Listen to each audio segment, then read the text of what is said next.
আপনারা দেখছেন Bankura TV breaking news.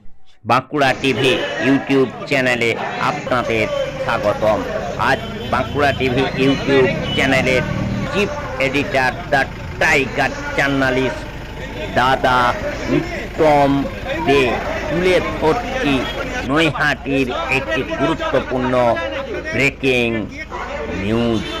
Smart এবং প্রিপেড মিটার বসানোর বিরুদ্ধে আবারও সরব সিপিআইএম।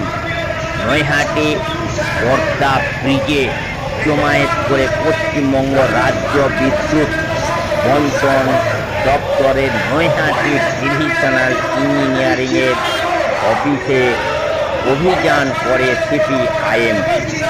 নৈহাটি ডিভিশনাল ইঞ্জিনিয়ারের অফিসের বাইরে পথসভা করে স্মার্ট মিটার বসানোর বিরুদ্ধে প্রতিবাদ করলেন শিশু নেত্রী গার্গী চ্যাটার্জি।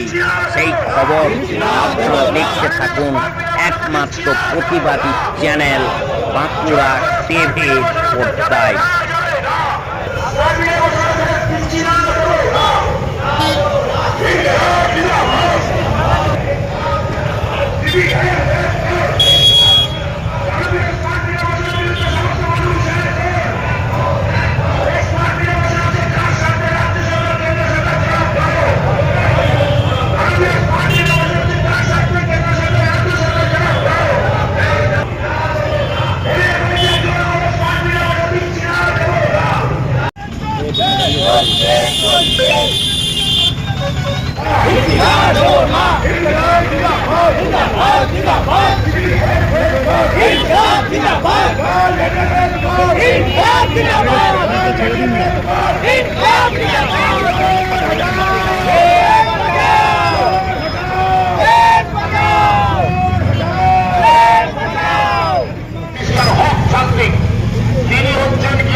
কারণ 1 বছর আগে থেকে তার খসড়া হয়েছে।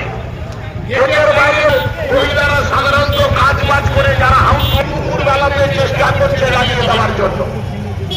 ব্যাগ বাড়িগুলো তো ওরা জানে অধিকাংশ কর্মব্যস্ত বাইরে যায়, ওরা এই সময়ের সুযোগ করে নিচ্ছে আমাদের পাহারা সিস্টেম করে।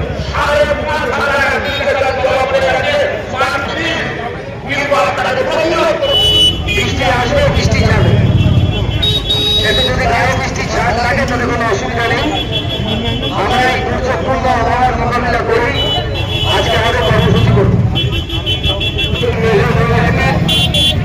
ডিভিশনাল ইঞ্জিনিয়ারিং অফিসের সামনে উপস্থিত হয়েছে এবং এটা মিছিল করে আসলেন। আমার কথা হচ্ছে রাস্তা নিয়ে কত লোক কিভাবে যাবে, এই রাস্তা মেনটেন করার ভলেন্টারি করার দায় আমাদের নেই। আমরা এসছি এখানে টিভির কাছে প্রতিবাদ জানাবো। কংগ্রেসরা রাস্তাতে ছড়িয়ে ছিটিয়ে থাকুন, এইরকম জনপূর্ণ অভিযান চেষ্টা পুনেতে সেখানকার ইঞ্জিনিয়ার থেকে শুরু করে শ্রমিক কর্মচারীরা তারা 3 দিন ধরে লাগাতার ধর্মঘট করে রুখে দিয়েছেন স্মার্ট মিটার, এই টোটাল স্মার্ট মিটার। উত্তরপ্রদেশে এই টোটাল স্মার্ট মিটার রুখে দিয়েছেন সেখানকার মানুষ, তারা হচ্ছেন শ্রমিক কর্মচারীদের সঙ্গে নিয়ে। হরিয়ানা পাঞ্জাবে ঢুকে দেওয়ার কাজ চলছে।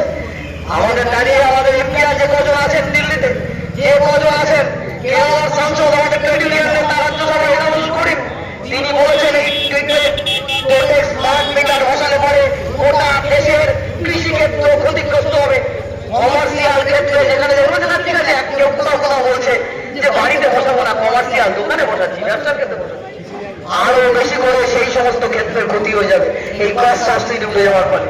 এবং এই কনজামশন আপনি কত কনজাম করেছেন সারাদিন সকাল থেকে রাতে আপনি হাতে মোবাইল নিয়ে বসে থাকবেন যে আপনি কতটা পেলেন, কতটা ব্যবহার করলেন, কতটা গেলেন। এখন বলা হয়েছে যে ঠিক আছে আপনার কেটে যাবে না, আপনার 300 টাকা ভাগ হবে। এটা প্রথম যেমন জিও এসছিল, এয়ারটেল এসছিল, ওরা বলেছিল ঠিক আছে থাকবে, কোনো অসুবিধা নেই, আপনার কলটা থাকবে। এখন বলা হচ্ছে জিরো ব্যালেন্স হয়ে গেলে পরে ইনকামিং কল আর থাকবে না। সেই রকম ভাবে আপনার এই বিদ্যুৎ ক্ষেত্রে এখানে লড়তে গিয়ে আমাদের জেলার অভিজ্ঞতা কি, আমরা জেলা কমিটির পক্ষ থেকে উপস্থিত হয়েছি, আমাদের জেলার অভিজ্ঞতা কি, প্রথম দিকে আমরা মহাশয় নিয়ে বলেছিলাম, অনেক মানুষ ভাবতে পারেননি, অনেকে ভাবতে পারেন, অনেকে মনে করেছিলেন যে বিজ্ঞান প্রযুক্তিকে স্বাগত জানানো উচিত। বিজ্ঞান প্রযুক্তিকে আমরা স্বাগত জানাচ্ছি, কিন্তু বিজ্ঞান প্রযুক্তিকে স্বাগত জানানো মানে এটা না সাধারণ মানুষের কাছ থেকে বিদ্যুৎ অধিকার কেড়ে নেওয়া। এখন অত্যন্তভাবে মিছিল করছে। আন্দোলন তো চলছে, আমাদের গোটা রাজ্য জুড়ে আন্দোলন চলছে, আমাদের পার্টির পক্ষ থেকে আন্দোলন চলছে, ট্রেড ইউনিয়নের পক্ষ থেকে আন্দোলন করছি আমরা। সেটা হচ্ছে এই জনবিরোধী, মানুষের স্বার্থবিরোধী স্মার্ট মিটার, যেটাকে টোটেক্স প্রিপেড স্মার্ট মিটার বলা হচ্ছে। সব স্মার্ট মিটার তো আর টোটেক্স প্রিপেড স্মার্ট মিটার নয়। আমি টোটেক্স স্মার্ট মিটারের বিরোধিতা করছি। আমাদের দাবি হচ্ছে যে স্মার্ট মিটার বসানো হোক, কিন্তু টোটেক্স প্রিপেড স্মার্ট মিটার বসানো না। এবং এর ফলে গ্রাহকদের যে সমস্যা হচ্ছে, সেই সমস্যার বিরুদ্ধে আমরা বলছি। সমস্যা তৈরি হচ্ছে, হ্যাঁ, মানুষ মানে কি সমস্যা হচ্ছে এই স্মার্ট মিটারে, কি সমস্যা তৈরি হচ্ছে? দেখুন, স্মার্ট মিটারে আমরা মধ্যমগ্রামে বারাসাতে ব্যাপকভাবে মানুষের বাড়িতে জোর করে স্মার্ট মিটার বসানো হয়েছে। সেখানকার মানুষ স্মার্ট মিটার ছেড়ে দিচ্ছে, কিছুই বুঝতে পারছে না। এবং দেশের মানুষের তো সুযোগ আছে যে আগে বিল আসবে সেটা দেখে বিল দেওয়ার, আমাদের দেশের আইন তাই বলে। আর এই স্মার্ট মিটার তো তা নেই, আগে রিচার্জ করতে হবে, তারপর হচ্ছে ব্যবহার। এবং সারাদিনকে একটা গ্রাহক হিসাব রাখবে, কখন কতটা পাখা চালাবো, কতটা লাইট জ্বালাবো। আর যেখানে বিদ্যুতের অধিকার সবার অধিকার, মৌলিক অধিকার হিসেবে স্বীকৃতি পাওয়া উচিত, এবং বিদ্যুতের অধিকার পাওয়ার কথা বলা হচ্ছে সরকারের পক্ষ থেকে, যে বিদ্যুৎকে সবার কাছে পৌঁছতে হবে। এখানে কিছু মুষ্টিময় বড় লোকদের কাছে বিদ্যুৎ পৌঁছানোর জন্য এই প্রিপেড স্মার্ট মিটার বসানো হচ্ছে। আসলে বিদ্যুৎকে বেসরকারিকরণ করার লক্ষ্যে সরকার এগোচ্ছে। আদানি আম্বানিদের হাতে বিদ্যুৎ ক্ষেত্রকে, টাটার হাতে বিদ্যুৎ ক্ষেত্রকে তুলে দেওয়া হবে। তার আগের ধাপ হচ্ছে এই স্মার্ট মিটার বসানো। এবং আপনি অফিসগুলোকে দেখুন, স্মার্ট মিটার কারা বসাচ্ছে এটা কেউ জানে না, স্মার্ট মিটার কারা বসাচ্ছে, স্মার্ট মিটারে বিল কীভাবে আসবে, স্মার্ট মিটার রিচার্জ কীভাবে, মানুষ সম্পূর্ণ ধোঁয়াশায় রয়েছে। কিছু লোভনীয় প্যাকেজের কথা হঠাৎ করে মমতা বন্দ্যোপাধ্যায় আগে বলেছিলেন স্মার্ট মিটার বসাতে দেবো না, এখন কিছু লোভনীয় প্যাকেজের কথা West Bengal state electricity board বলছে। কিন্তু আমরা জানি ওই মোবাইল যখন ইন্ট্রোডিউস করে, মোবাইলের রিচার্জের, জিও থেকে শুরু করে এয়ারটেল, বিভিন্ন কার্ড, মোবাইলের কার্ড, রিচার্জ কার্ড, তখন নানান অফার দেয়। তারপর কি হয় সে জানা আছে। এবং গোটা ভারতবর্ষের মানুষ এই জনবিরোধী, মানুষের স্বার্থবিরোধী স্মার্ট মিটারের বিপক্ষে।